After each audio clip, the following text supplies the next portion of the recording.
সেটি হচ্ছে যে তোমরা মহিলাদেরকে চারটি জিনিস থেকে তোমরা মহিলাদেরকে বিবাহ করো চারটি জিনিস থেকে ইমানিহা ওয়ালিসাবিহা ওয়ালিজিমানিহা ওয়ালিদিনিয়া ওয়াসওয়াবিজাতিদ্দিন তোমরা তাদের ধন সম্পদ থেকে বিবাহ করো তোমরা তাদের ধন সম্পদ থেকে বিবাহ করো এবং তোমরা তাদের বংশ মর্যাদা থেকে বিবাহ করো তোমরা তাদের বংশ মর্যাদা থেকে বিবাহ করো এবং তোমরা বিবাহ করো তাদের সৌন্দর্য দেখে এবং তোমরা তাদেরকে বিবাহ করো তাদের সৌন্দর্য দেখে এবং 4 নম্বর যে কথা বলেছেন যে ওয়ালিদিনিয়া তোমরা দ্বীনদার দেখে বিবাহ করো এবং এটা কি ওয়াসওয়াবিজাতিদ্দিন এটা কি আল্লাহ সাইয়্যিদ রাসূলুল্লাহ প্রাধান্য দিয়েছেন এটি আল্লাহ সুবহানাহু ওয়া তাআলা প্রাধান্য দিয়েছেন যে তোমরা এই চারটি জিনিসের মধ্যে যদি একটি জিনিস নাও এই একটি জিনিস নাও বলে দিনহা এই দিনদার মহিলাদের তোমরা বিবাহ করো এই দিনদার মহিলাদেরকে বিবাহ করতে হবে কারণ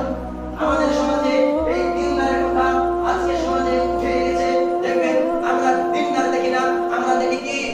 আমরা ধন সম্পদ দেখি তার বাপের সম্পদ আছে কি আছে কিনা এটা দেখে আমরা বিবাহ করি সেই মেয়ে কি সুন্দর কিনা এটা দেখে বিবাহ করি আর তার বংশ মর্যাদা দেখে আমরা দিনদার দেখে বিবাহ করি না আগেকার জামানার মানুষ কি স্কুলে পড়াতে না লোক স্কুলে পড়ে না তাও ভালো তাদের মেয়েদেরকে সর্বপ্রথম যে শিক্ষা দিত তাদেরকে মক্কায় পাঠিয়ে কোরআন শিক্ষা দিত কারণ আগেকার মানুষ জিজ্ঞাসা করতো